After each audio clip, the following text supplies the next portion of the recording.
I'm Rushing Carbon, and I have the privilege of serving as the board president of Samaritan Ministry of Greater Washington. Welcome to the Next Step Breakfast. Whether you're a longtime supporter or here for the first time, thank you so much for being here today.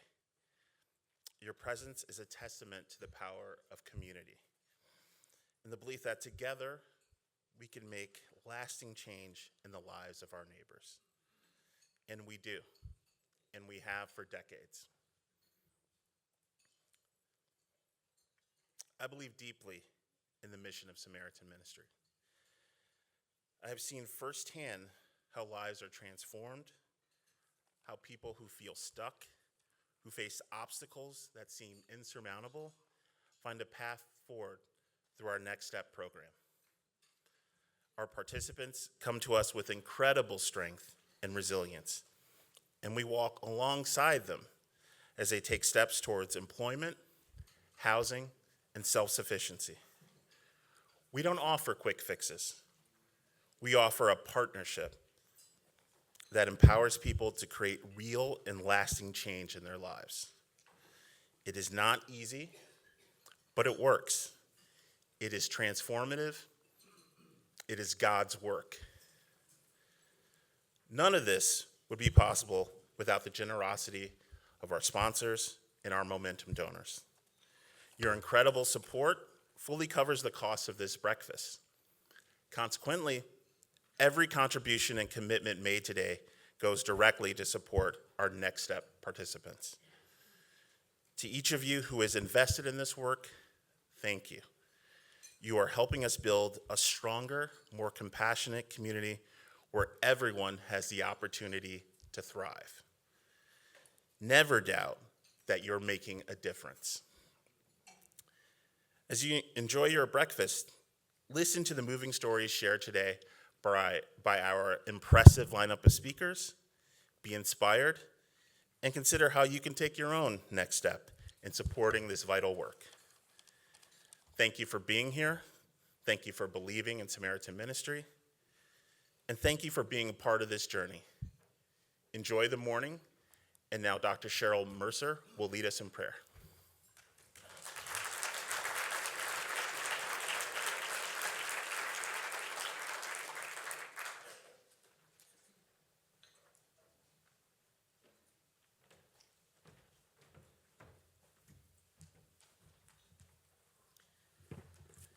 Good morning, all.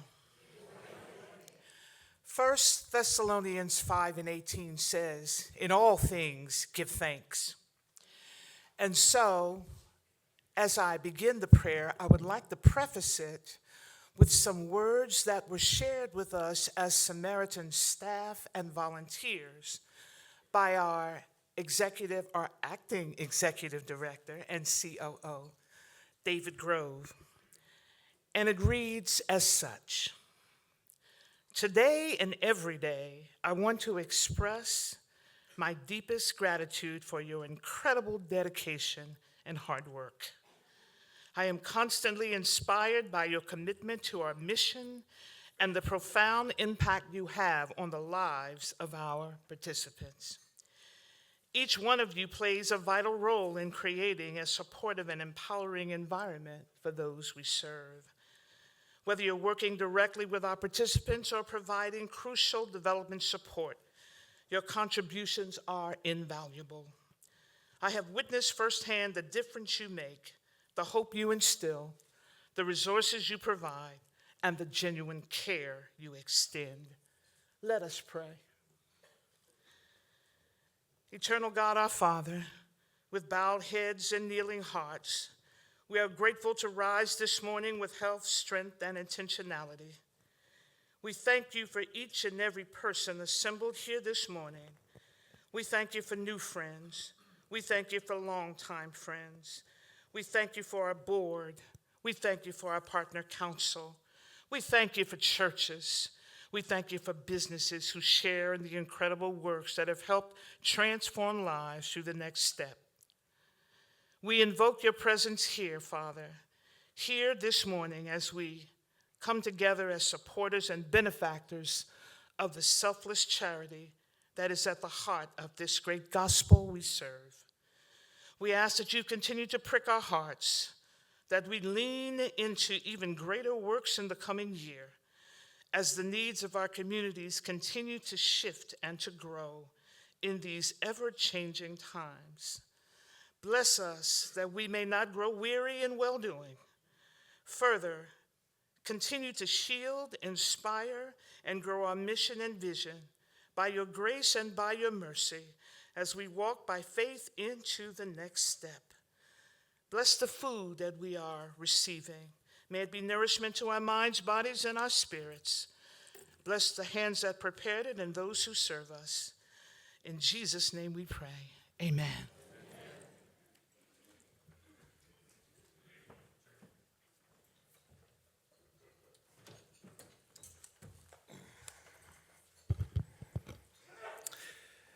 Thank you, Cheryl, for that inspirational prayer. Good morning. What a truly inspiring gathering it is, and it's wonderful to see so many familiar faces and new friends here today, all united by a shared commitment to building a stronger, more equitable community. Thank you for being here. I'm Acting Executive Director and Chief Operating Officer David Grove. It's truly an honor to lead Samaritan Ministry and a privilege to work with my talented colleagues, all of you dedicated supporters and donors, a brilliant board, and our determined, deserving participants. The theme of our breakfast, Better Together, Creating Community and Equity for All, epitomizes the core of our mission. As we reflect on 2024, the year has been a testament to the power of collaboration and the unwavering drive of our incredible network. Better Together isn't just a slogan, it's a reality. I am deeply proud of what we have accomplished together last year. We've expanded our Next Step program, successfully reaching nearly 3,000 individuals. 3,000. That's a 132% increase, yes. Thank you. That's a 132% increase from 2023. 1,757 of those individuals were new Next Step participants. This means more individuals gaining stable employment, finding secure housing, accessing assistance with access to vital resources, and more people achieving self-sufficiency. We also strengthen our partnership with the DC Mayor's Office on Returning Citizens Affairs, or MORCA, that has fostered a stronger sense of belonging within our community. Through this partnership, we've assisted almost 600 returning citizens. Everyone deserves a second chance. We reestablished our partnership with Skyland Workforce Center, and we were selected to provide our Strive Job Readiness Program in conjunction with their job certification program, better equipping those seeking employment. To all of you here today, all our supporters, thank you. Thank you for believing in our mission, for investing in our community, and for being part of this transformative journey. Every dollar you contribute, every hour you volunteer, and every word of encouragement you offer creates a ripple effect of positive change. We need it. While we have a lot to celebrate in 2024, the year proved to be an extreme challenge for us financially. Because we know that there's more to do, in 2025, our vision is to build upon this momentum. We will expand our impact by focusing on equitable access to resources, continuing our work through our Next Step program, and creating even stronger pathways for our participants to achieve self-sufficiency. We envision a future where everyone in Greater Washington has the opportunity to grow and thrive, regardless of their circumstances. This vision is not wishful thinking. It's a tangible goal that we can achieve together.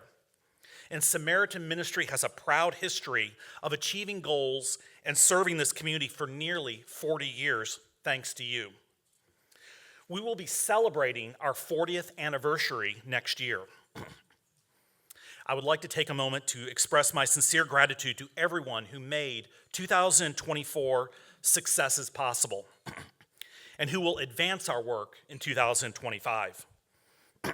To our incredible staff and volunteers, thank you for your tireless dedication. To our partners, thank you for your collaboration and shared commitment. And to each and every one of you, our donors, thank you for that unwavering support. Your contributions are the lifeblood of Samaritan Ministry. Without you, we simply could not do this vital work. We are truly better together. We are blessed this morning to have as our keynote speaker a leader who embodies the very essence of community and equity. The Right Reverend Mariann Budde is a powerful, courageous voice for justice, compassion, and reconciliation. As the bishop of the Episcopal Diocese of Washington, she has inspired countless individuals here and around the world to embrace their calling to build a more just and loving world. Please join me in welcoming the esteemed Bishop Mariann Budde.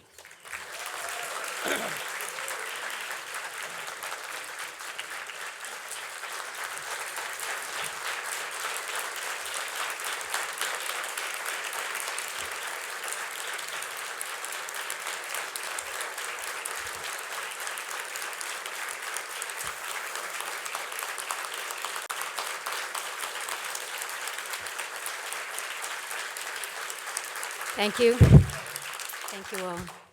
Oh my. Good morning.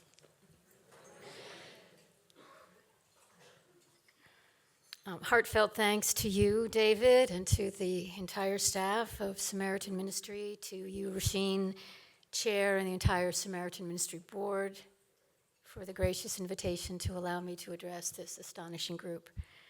And more importantly, thank you for your stewardship of the mission of Samaritan Ministry. And I wonder if you might join me in showing your appreciation for these fine leaders.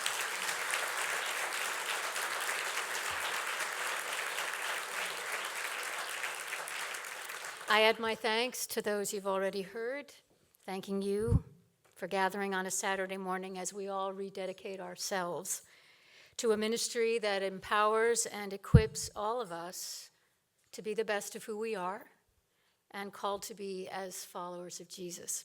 I am always inspired to be among the seasoned, long-standing supporters of Samaritan Ministry, whether here or in the congregations you call home, or the other endeavors of goodness that you support. You are the salt of the earth,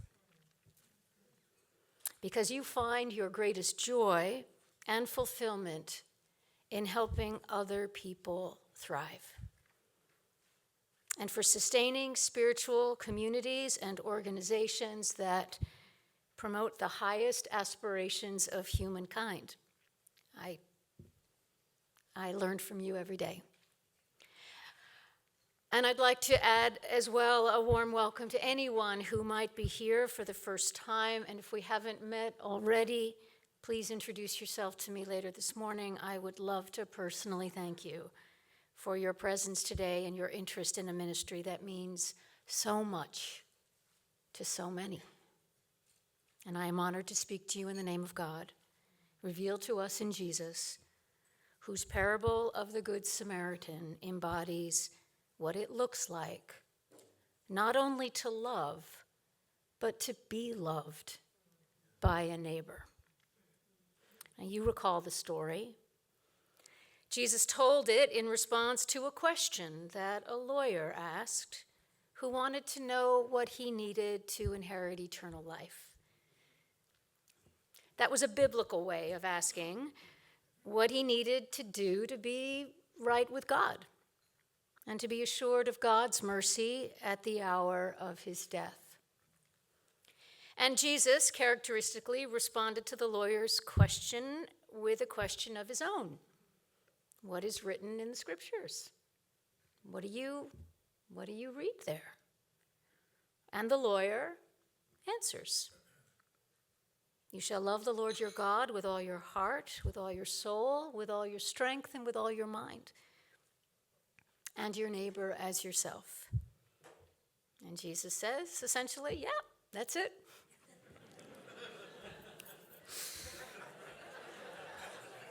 Do those things, and you'll be fine.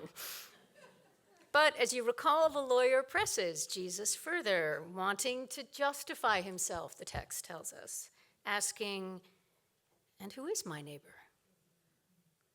In other words, where are the boundaries?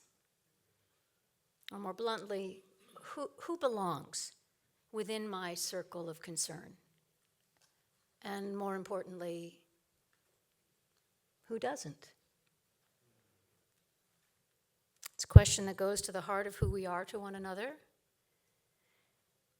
You don't need me to tell you that we are witnessing a dramatic realignment in our national priorities that are drawing the circle tighter with real life consequences for many people, both locally and beyond.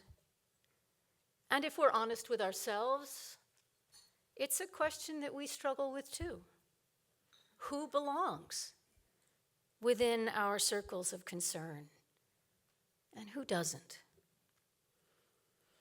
And Jesus, as you know, turns the lawyer's question on its head with the story of a man robbed, beaten, and left for dead on the side of the road.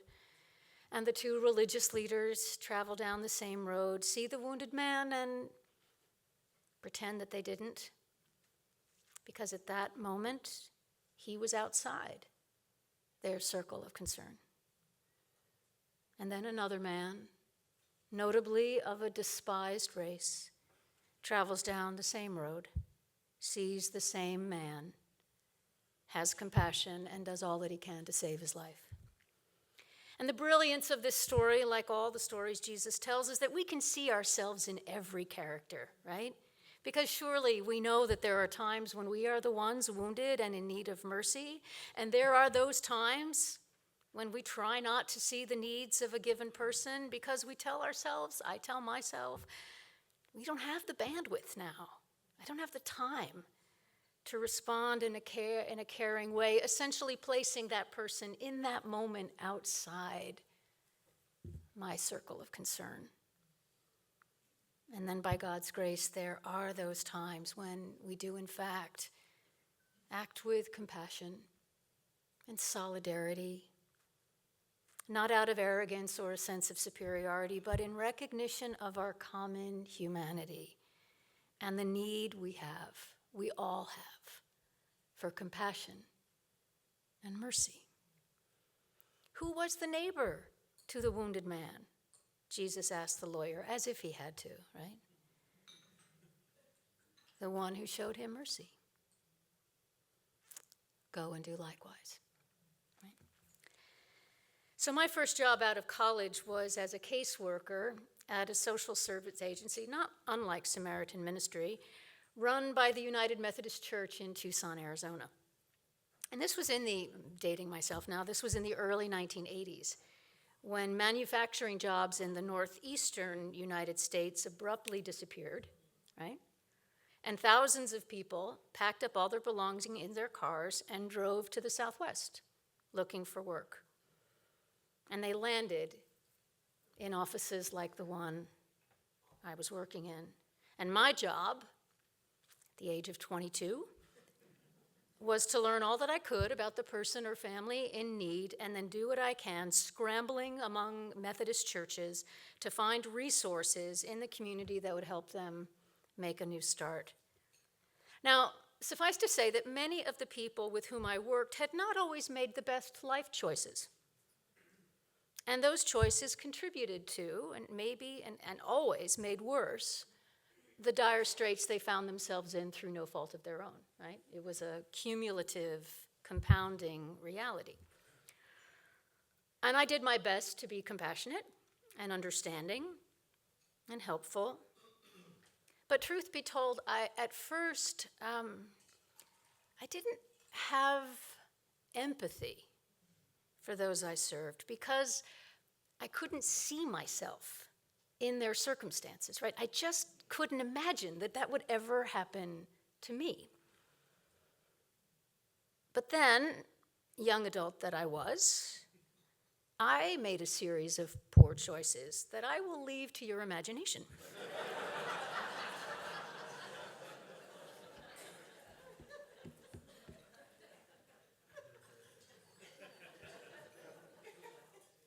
And things could have gone very badly for me.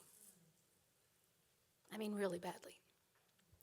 Were it not for the people who had mercy upon me and helped me dig a way out of a situation that I had largely brought about myself. Not entirely, but largely. And they helped me one painful step at a time. And a lot changed for me as a result of that. One of them being that I became a far more effective caseworker for those seeking assistance. Now, you know your Gospels. Jesus could not be more clear about this. How do we learn mercy? By receiving mercy. How do we learn forgiveness? By being forgiven. How do we learn to love? By being loved. How do we learn to welcome the foreigners among us? By the experience of being a foreigner ourselves. And the more I live with Jesus' story of the Good Samaritan, I find myself wondering more and more about the man left for dead on the roadside who came to consciousness to realize that the one who saved his life was someone he had been taught all of his life to despise and fear. Think about that, right? And while Jesus wanted the lawyer to see the Samaritan as one to emulate, I wonder if the real power here is in seeing ourselves as the wounded person in need of mercy. How can our hearts not be opened to love as we have been loved, to care as we have been cared for? That's what I love about Samaritan Ministry. I mean, I really love this. My husband Paul and I have been supporters since we came to Washington in 2011, and we will renew our commitment here today because, like you, we are grateful to be called by God to be part of a wider community that, and this is right out of the Samaritan Ministry Handbook, right? Part of a community that brings together neighbors, some who face poverty, homelessness, or other debilitating challenges with partner, leaders, donors, volunteers, and staff in a shared ministry that improves the lives of all throughout the Washington area, one step, one neighbor at a time. Samaritan's Ministry, as you know, its focus is empowerment and engagement in relationships of mutuality and accountability, right? We are all in this together. And its core values, again, inspired by the Good Samaritan parable, are compassion, transformation, dignity, community. And we hear the mutuality in these values, the humility, and the courage to see one another, in the words of an old Baptist hymn, all of us standing in the need of prayer. All of us standing in the need of mercy. All of us within God's circle of concern. And I am here today because I believe so strongly in the mission and ministry of Samaritan Ministry, whose signature offering echoes one of the spiritual mantras of my life: taking the next faithful step. Right? When we don't know what to do or what the future holds or where the road will lead, what God invites us to do is to take the next faithful step. And every day, as you know, Samaritan Ministry caseworkers meet with participants and help them map out for their lives the next step, and then support them in taking it. And should they falter, as we all do, they're there to help them get back on their feet and start again. And when they succeed, they're there to cheer them on. That's how it works. That's how life transformation works. Not once, not all at once, but one step at a time. I'd like to speak to you now about the next faithful step for the organization itself, the organization we're here to support. As David alluded, for all that the amazing good that has been accomplished in the last year, it was a challenging year. Financial setbacks, leadership changes that have required some pretty deep soul searching, an honest assessment of where things stand, and what the future trajectory needs to be. And if you think about it, in a very real way, Samaritan Ministry finds itself in a similar place as many of the people we're called to serve. In a dramatically changing economic environment that we have struggled to keep pace with, and facing the needed changes that we as an organization need to make, right? While at the same time, the needs of our communities are rising as more and more people find themselves out of work and at the end of whatever ropes they're holding on to. So we could not be more needed at a time when we are facing some of our greatest existential challenges, right? So what are we to do? We do the same thing that we encourage those who come to us for assistance, right? We take the next step, using the same principles of assessment and goal setting and accountability, the same goals that we teach to our participants. We take the next step. We face head-on the challenges with faith and a collective commitment to make necessary changes to adapt and thrive in a world we would not have chosen, but we find ourselves in, right? We take the next step. We set some realistic expectations and focus our efforts where we believe we have the greatest capacity to make an impact. And we take the next step remembering that we never walk alone. And we build upon relationships and partnerships that have sustained us these many years. So I'm here, along with many others, to ask those of you in a position to do so, and I know not all of you are, but those of you who are in a position to do so, to increase your commitment to Samaritan Ministry in this pivotal time. And to walk with these courageous leaders as they take faithful steps toward missional and financial sustainability. And I'm here to assure you, as Bishop of the Diocese of Washington, that we are fully committed to taking these steps with you, because there's no doubt, have no doubt in your mind that Samaritan Ministry is mission critical for the Diocese of Washington. And as just one sign of that commitment, I have the authorization to make an immediate $75,000 grant this morning.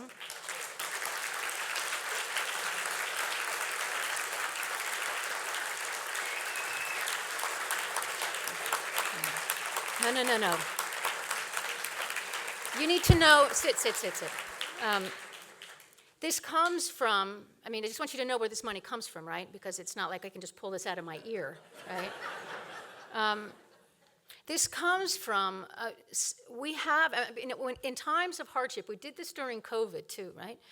In times of hardship, one of the things that we do is we sort of scour everything, right? Everything we've got.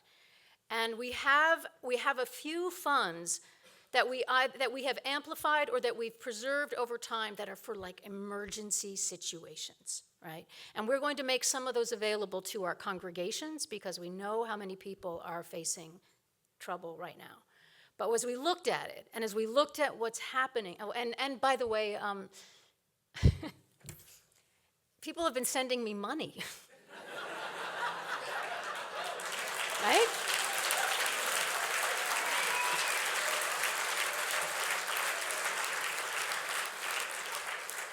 And that money doesn't belong to me, right? Because anything I have said or done ever has been a reflection of the values and the commitments that we hold dear as a people, right? I know that, and you know that.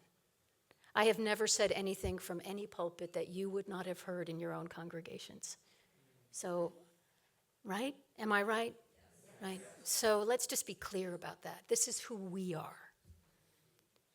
And so we decided that in that spirit, what better way than to invest in an organization that is dedicating to the empowerment of our people on both sides of the Potomac River, right?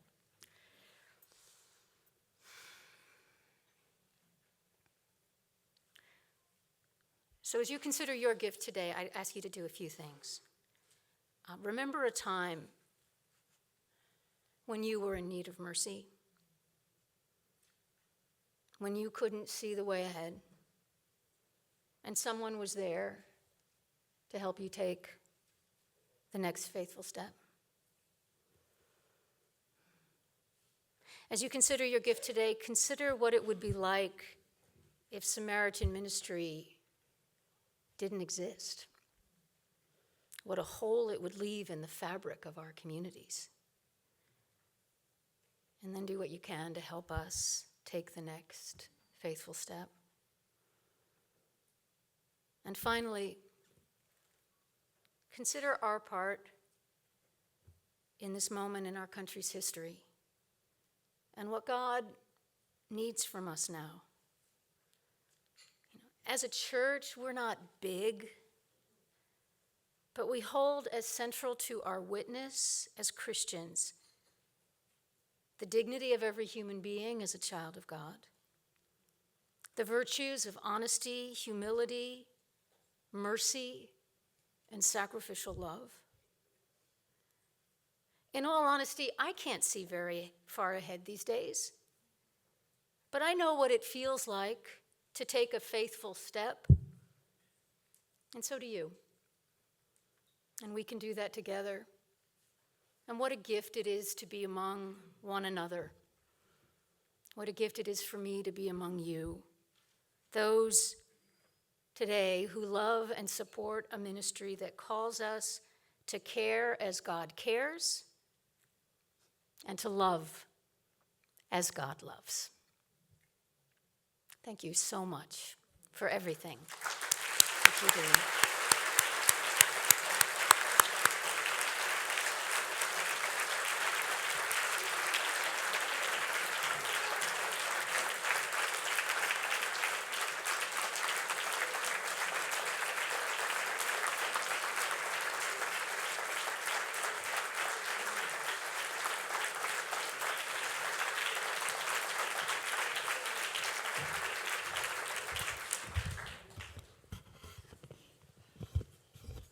Good morning, everyone. Oh, sorry. Bishop Budde, it's an honor to speak after you. My name is Halima, and in Arabic, it means to be peaceful, gentle, and patient.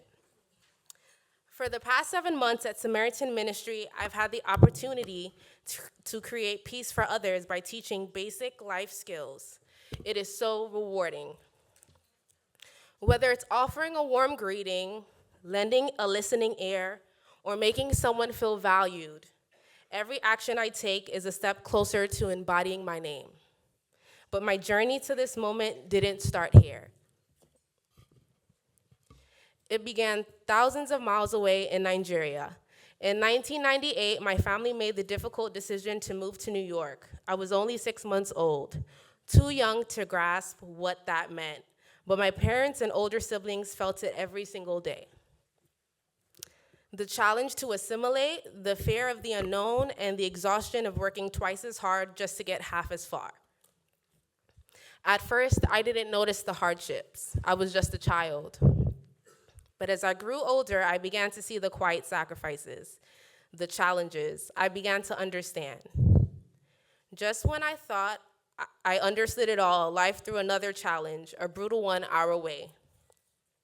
My sister Fatima was 9 years old when we came to America. We were incredibly close, but at the age of 28, she was diagnosed with stage 4 lung cancer. She never smoked, she never drank. She was young, vibrant, and full of life. Yet the doctors gave her only 6 months to live. 6 months. That's from now to the end of September, a sliver of time. But let me tell you something about my sister. She got married, she built a successful holistic health business. She didn't let fear consume her. She lived, she fought, and she hoped. I became her caregiver. I was at her side at every doctor's appointment, every treatment, and through every moment of uncertainty. She completely changed her diet, becoming vegan, her exercise routine, and her lifestyle. For a while, it worked. The doctors were shocked by how well she was doing. She defied the odds. But then the cancer spread. I will never forget her final days. My family and I were in the hospital with her, holding her hand as she took her last breath. She was only 32 years old.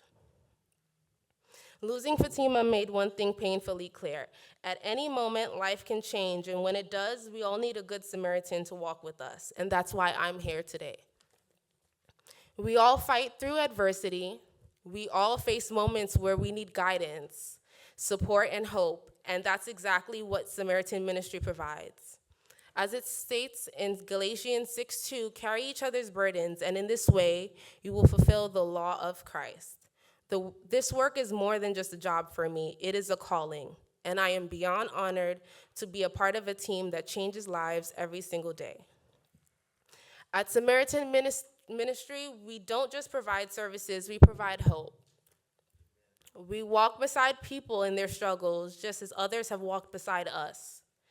I've had the privilege of working at all of our locations. At our Congress Heights location, I worked with Dr. Mercer in the STRIVE program, teaching financial literacy, including estate planning. We help participants build social, financial, and self-confidence. At our Nova location in Northern Virginia, I met a participant who had been an electrical engineer decades ago, but he stepped away from his career to care for his ailing mother for nearly 20 years. After she passed, he came to Samaritan Ministry seeking support to regain his independence. We set him up with an interview for an engineering position. We provided him with suits for his interview, and we connected him with other resources, and he got the job.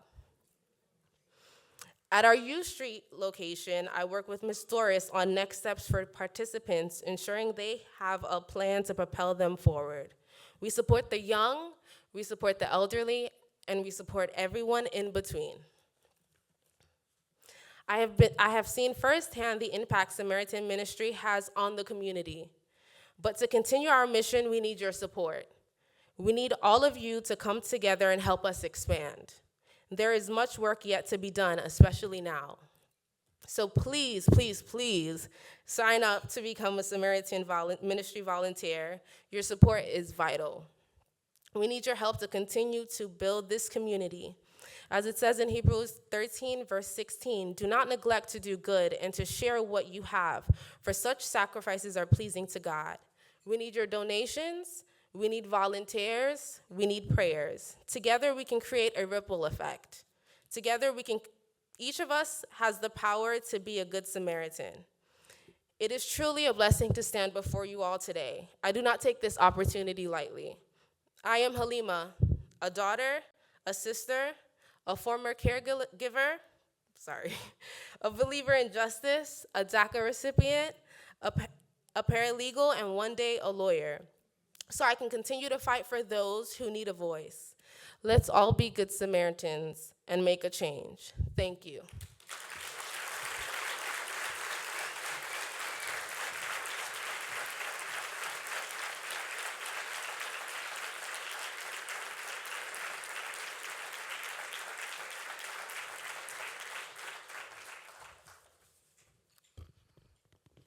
Good morning. My name is Linda Cole, and I am the participant.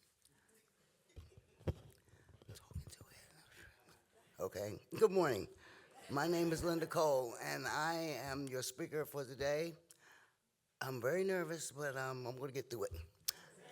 Yes, okay. Thank you. Okay, my journey with Samaritan Ministry started over 13 years ago. I started out as a participant. I was homeless in a shelter, and I found Samaritan Ministry one day. I left the shelter to go, and I was told about Samaritan Ministry. Stopped in, and I met the case manager, Miss Gail Davis. She was the lead case manager at the time. I told her my story, what was going on with my life. She gave me the confidence and the faith to believe anything you want to do in life, you can do it. If you want change, you can change. Like I said, everything wasn't always a bed of roses for me. Now I have my own apartment. I had secured jobs. I have a car. I had taken computer classes along my journey. I'm a graduate of DC Central Kitchen Culinary Arts Program. I'm a certified home health aide. I currently take care on Sundays of a 102-year-old man. Yes. Yes. Yes. And I mean, my life has changed tremendously within that 13-year period. It wasn't always easy. I made a lot of bad mistakes in life and had, a lot of the wrong decisions. But being in jail, and getting out gave me a direction. I had kids, started having grandkids. So I needed to be a positive person for my grandkids, my kids, and all. I don't want to see them go through the same path. Nobody's going to be perfect because life isn't perfect. But, if you make a change, things can, better things can happen for you. Like I said, I took the computer classes, and Miss Davis, she was phenomenal in everything. She helped me with job searching. She helped me with clothes for interviews when I went to the job, looking for jobs. And she knew there was no job beneath me that I would not try to take. I would try anything, until I found a job that really fit for me. And she never lost faith. A few years back, my mother, she passed away. And I looked out, at the funeral. I looked around, and there was Miss Davis sitting there. She no longer works with Samaritan Ministry, but she keeps in contact with me. She checks on me to make sure everything is okay. And to see her at my mother's funeral, that was real touching for me. It's like somebody still cares. She still calls and checks on me. Because I had to step into a position, like you say, next step in the program. Okay, this program taught me how to make the next step. But the next step for me was having to take the lead in my family, because my mother was no longer there. She was the glue that kept us together. And I had to be, I tried to be the tape. I'm not going to be the glue. Never going to be the glue. But I'm going to be the tape that keeps us together, to try to keep us together. I have a great-grandbaby she never met. And she's the love, my great-grandbaby's the love of my life. I feel I'm too young to be a great-grandmother, but I am. So, like I said, Samaritan Ministry has changed my life tremendously from where I was to where I am today. I'm in a very good place in my life. And my way of giving back is through the volunteering, and I go to the different parishes, and I speak.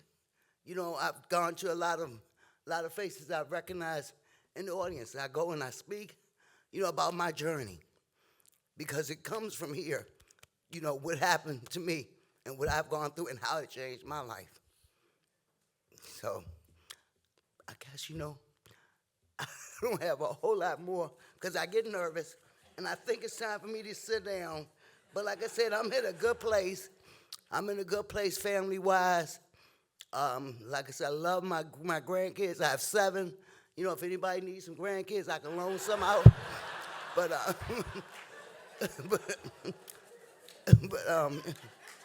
anyways,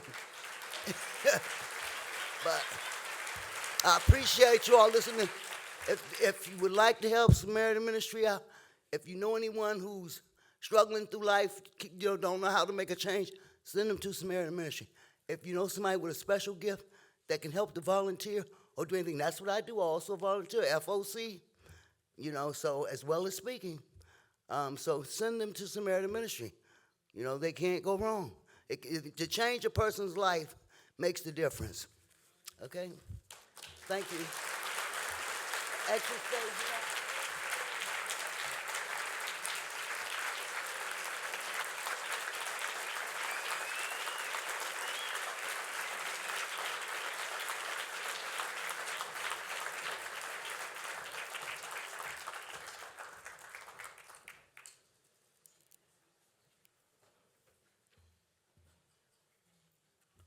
Good morning. My name is Cy Jones. I'm the Partner Counsel and Volunteer Manager. And yes, Linda volunteers all the time. Yes, she does. Thank you, Linda. Okay, a tribute to Jane Bishop. I started with Samaritan Ministry in March of 2016. I met Jane Bishop in April of 2016 at her beloved church, St. Stephen's of the Incarnation. What was I doing? I was in the process of conducting a neighborhood community tour for youth, for a youth group, a student youth group, from Episcopal Church in North Carolina. The tour ended at St. Stephen's. They were so bored. So we're in the sanctuary, and I'm trying to talk to them. So this lady comes across, and she goes, "What's going on?" And I told her, and she said, "Do you mind if I give them the history of St. Stephen's?" I said, "Oh, no, not at all." Not at all. Help yourself. Well, the students became alive. They started asking questions, and they enjoyed themselves. I was beyond grateful. Okay, it was just unbelievable. At that time, Jane was a dedicated partner rep, which many of you here are also. This was just the beginning of her incredible journey with Samaritan Ministry. The following year, she volunteered as a front office coordinator, which we call FOC, and at the former Northwest office, and later at the Southeast office. Then she became a board member. Later, at our Northern Virginia office, she was a volunteer caseworker, and due to her incredible work ethic and passion, was promoted to lead caseworker.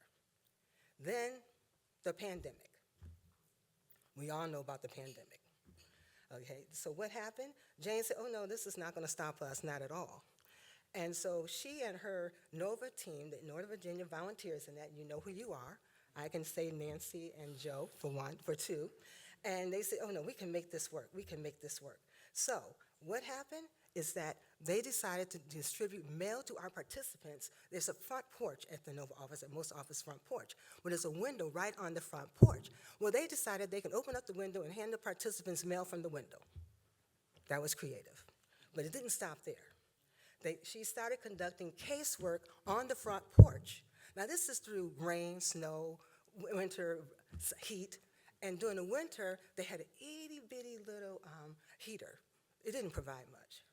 But what is important about this is that the participants came. They came. They were so grateful to sit in the cold with the little heater, and Jane helping them out and getting the mail. So we provide for our participants regardless of what's going on. And that will continue right now with what's going on in our country. We will provide for our participants. She also did quite a bit of, okay, we need to do this, we need to do that. So we started doing workshops, and then she fostered partnerships with For instance, St. Mary's of Arlington, Lay Assisted Ministry, providing an annual cash assistance program for those in need. No questions asked. Cash money. You come, you get, you go, you do what you need to do with your money. In her 9 years with Samaritan Ministry, Jane's dedication has been inspiring, relentless, and just extraordinary. Wherever and whenever there was a need, she was there, always ready with the simple yet powerful question, how can I help? She was always asking, how can I help? And she always did. As a colleague, she was not only knowledgeable and creative, but also fun, kind, and a joy to work with. Always focused on finding ways to make things better for the people we serve, and also for the staff, and for Samaritan Ministry. We have all learned from her. She has a compassionate spirit and has left a lasting, lasting impact on all of us. To a wonderful Jane Bishop, my colleague and my friend, on behalf of Samaritan Ministry of Greater Washington, we thank you and we love you.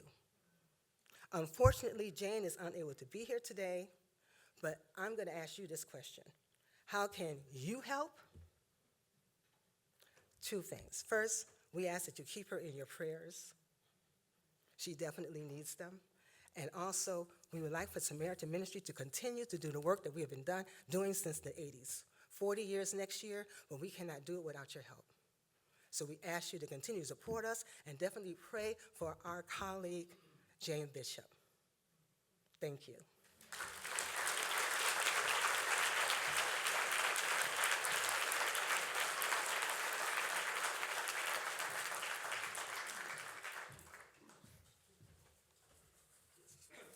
Good morning. I'm Joe Kohler. It's been my privilege to be involved with Samaritan for about 12 years. I've been on the board for about 10 of those years, and for the last 3 with Rasheen, we've been kind of president and vice president, alternating. And I asked myself, why do this? Why do it? And why do my wife Kathy and I support Samaritan financially? You've just heard why we do it. First, the mission is amazing. The bishop quoted the mission statement, but it's worth listening to it again. It brings together neighbors who face these debilitating challenges with us, donors, partner leaders, volunteers, and staff in a shared ministry that improves everybody's life, one step, one neighbor at a time. And as you've heard today, and as I've known for 12 years, it works. The words actually are true. To our participants, our caseworkers and our case managers become trusted allies and coaches who get to know them personally. There is a trust among them. And like any good coach, our caseworkers both support them and they challenge them. They develop their skills and their habits to live sustainable and purposeful lives. As you've heard, we set goals, specific goals, and then next steps to achieve those goals. Getting housing, getting a job, getting further education as the foundation of a job, keeping the job, which is as important as getting it. And then they hold them accountable, not just when they've had their first success, but throughout. When they fall off the path, they get them back on the path. And the way they do it, and the reason they do it, is because they have that trust relationship. As David mentioned, we've served 3,000 people in 2024. It's extraordinary. It's about 600 of them were returning citizens. 1,000 received direct assistance, food, toiletries, clothing, travel assistance. And we keep track of the goals set and the goals met. It's critical work. When someone comes out of prison, they don't have anything. They come to us. We help them get that first crucial piece of validation, which is an identification card. Then they can apply for a job. We also provide a mailing address. They don't have a mailing address where they can begin to get return mail, such as from a potential employer. These are the crucial first steps and next steps that gets them back on the road to a sustainable life. Next, we love the people. You can see why. I mean, the people are amazing. The staff, incredible. Linda's amazing, great job. But also importantly, part of my own mission, my own growth is to have a mission of community outreach, to in some way serve and provide service to our community in some tangible way. There's a famous theologian, I'm sure you've heard of him, Muhammad Ali, who said, service to others is the rent you pay for your room here on earth. Samaritan pushes me to grow and to serve. The good news in this, and this is example of, you're the example, is that we're not in this alone. In Bishop Budde's book, How to Learn to Be Brave, it's fantastic.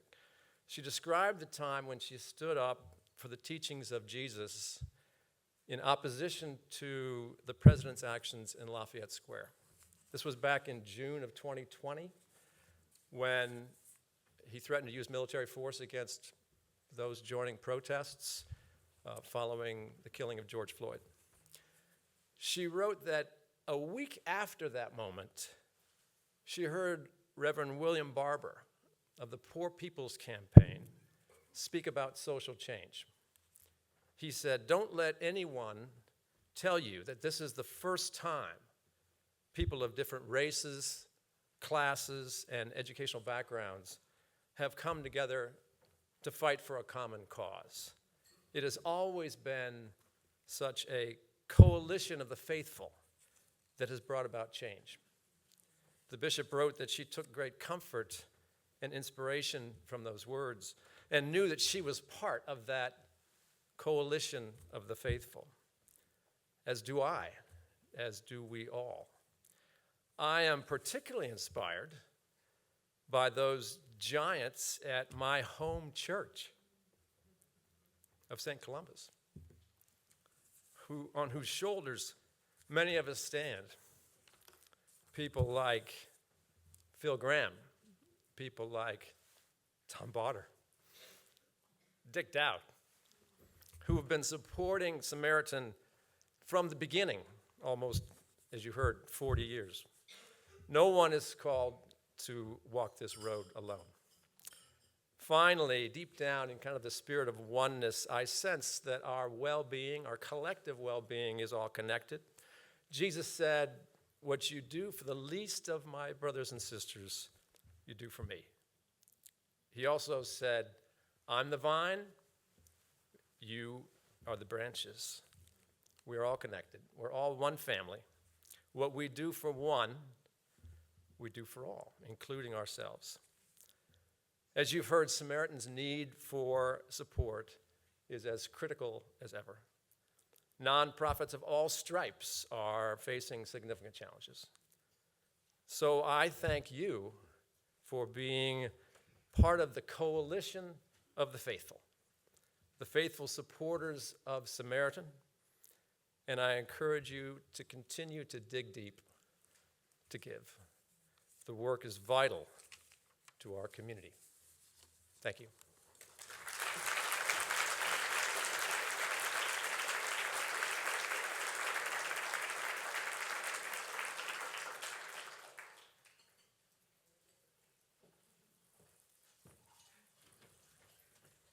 All right, why do I have to go after everyone? You know, this fantastic speech. That's not fair. Okay. Who said thank you? I can get my own Oprah moment. Thank you. Joe, thank you for your incredible generosity, your selfless leadership, and unwavering dedication to Samaritan Ministry. We love you. I am so particularly grateful for your example as you inspire and encourage all of us here, and we're so grateful to you and Kathy. So thank you. All right, good people, everyone raise their hands up.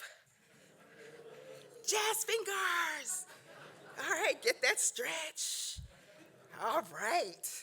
Good people, I'm Jennifer Longmire Wright, and I am your development director, and I'm so glad to see you all here today. I feel like I'm in the room with all my friends, all my peeps. We honestly do not do what we do without you, and that's just the truth. So thank you. Last year, we set a record $250,000 goal in gifts and pledges to support our Next Step participants in the work, like Linda, like Halima, everyone you have heard. And this year, we hope that you are divinely inspired by all that you have heard this morning, and that you are able to make a faithful or generous commitment wherever you are, right? Our collective goal this year is $300,000. We can do it. No doubting Thomases in this room. I share the faith in all of us. Yeah, I've had too much coffee. Just a disclaimer. You know, if I wasn't a child, I'd be doing cartwheels because Bishop Budde had me pass out at the table, so for your generosity. So thank you. By now, you should have received the Next Step pledge commitment form. And the table captains can raise your hand. Thank you all, and want to thank you all personally. Let's give a round of our hand for our table captains. Man, you all have been working, and we so appreciate you and everything that you do. Our partner council, again, I mean, the engine behind what we are able to do, honestly, is you all sitting right here in this room. So I'm just going to do a quick walkthrough. Top of the form. Please fill it out so we can thank you. Yes, yes. You'll be amazed. Sometimes we get forms and we have no idea, like, who are they? We want to thank you, okay? And there are 4 ways that you can support the work that we're doing. One, you can make a pledge for the 2025 calendar year. If you choose this option, you can make your first payment today by a check or credit card, and then we'll send quarterly invoices until the end of the year, December 31st, so that way the balance can be paid through the end of the year. 2, monthly sustainer. Awesome. This is the easiest way to make regular gifts, and it often allows people to make larger gifts over time. And for the cost of a daily cup of coffee, and I am your coffee girl right here in Massachusetts, Dunkin' all the way. I'm sorry, you Starbucks folks, okay? Roughly $90 per month, your support adds up to over $1,000 a year. That makes a difference for a nonprofit like ours. Every cent makes a difference. Every last damn cent makes a difference in what we are able to do in the community, and we do it because of you. I hope if anything you take away today is what you've done and the lives that you all changed just by sitting here, okay? You can make your gift in full. Number 3, this morning, we can run your credit card back at the office. You don't have to put your credit card information on a form if you don't want to. We run it back at the office securely and then destroy everything so nothing is lingering around. And if you'd like that, just indicate that on a form, and one of our team will call and do that for you. And finally, Halima mentioned it. Where's Miss Sai? Okay, where's Sai? Sai's in here somewhere. Okay, oh, she went outside. See, she was like, I'm going outside. Consider volunteering. Our volunteers are so important to what we do. Like, I cannot stress enough. You've heard firsthand how volunteers impact the work of our participants and how working with participants changes our volunteers' lives. And we have a job for everyone. If not, trust me, I will find a job for you to do. I mean, there's so much that can be done, and we can tailor anything from virtual to being in person. I am very creative. Our team is very creative. People are like, I wish she stopped calling me. But Sai would be happy and myself to land any volunteer opportunity, right? The more volunteers we have, the more staff that we have, means we serve more, right? We serve more people. How awesome is that, right? All of these are great choices because your gift, you are the gift here. You're the gift here. Your impact and action is right here because you make the transformations. Linda, Halima, all the participants that we work with, you make it possible and you make it real. You make it real, okay? If you have any questions, ask your table captains, ask any Samaritan staff. We are here to help you, and they will collect your pledge sheets when you are done. And I'm so happy to see you all. I am so, so happy. Thank you for your belief in us. Thank you for your trust. Thank you for powering this organization almost 40 years. Woo, we're gonna party next year, y'all. Thank you, right? Just thank you. All right, my Oprah moment is over.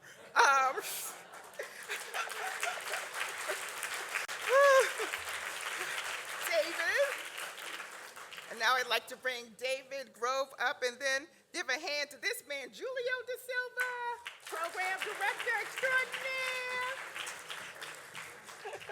Okay, so here I have it for you. No, thank you. No, Julio. Good morning, everyone. Before I say my thank you, I want to look to each one of you. Because as a program director for Samaritan Ministry, we cannot do without your involvement. So thank you. Thank you all for being here this morning. We deeply appreciate everyone's commitment of time, talent, and treasure today. We couldn't carry out the important work we are called to do without your support. Thank you for your partnership and for sharing in the mission of Samaritan Ministry, which is the mission of Christ. A special thank you to our witnesses today, Bishop Budde, Rasheen, Carmen, Halima, Elams, Linda Cole, and Dr. Mercer. Your words truly had inspired us, and may the Lord continue richly blessing you. A special thank you to Joe Kohler for inspiring us this morning. I also want to give a really special thanks to our sponsors and our momentum donors who collectively covered the cost of today's event.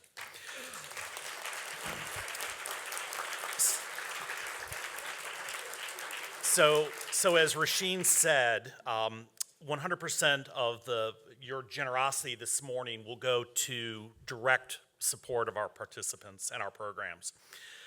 To our sponsors, Matt Bodie and Laura Adams, Gardel Gefke and Elizabeth Pike, Steve Gibson and Lily Liu, Joe and Kathy Sullivan Kohler, Judy and Emil Sunley, Dana and David Offhauser, Andrew Clark and Chip Sherrill. I want a special thanks to Rafi Fox, who is our photographer, high school senior, off to do great things next year. And to Samaritan Ministry's own public speaking coach, John Yanner.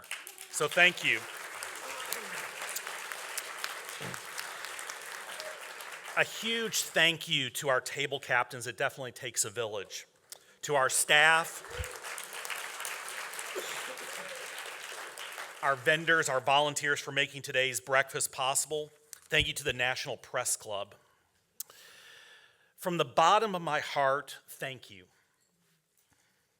Thank you for being the better together that makes all the difference. May we continue to walk this path together, hand in hand, creating a community where everyone has the opportunity to thrive. Thank you, and may you all have a blessed day. We are adjourned.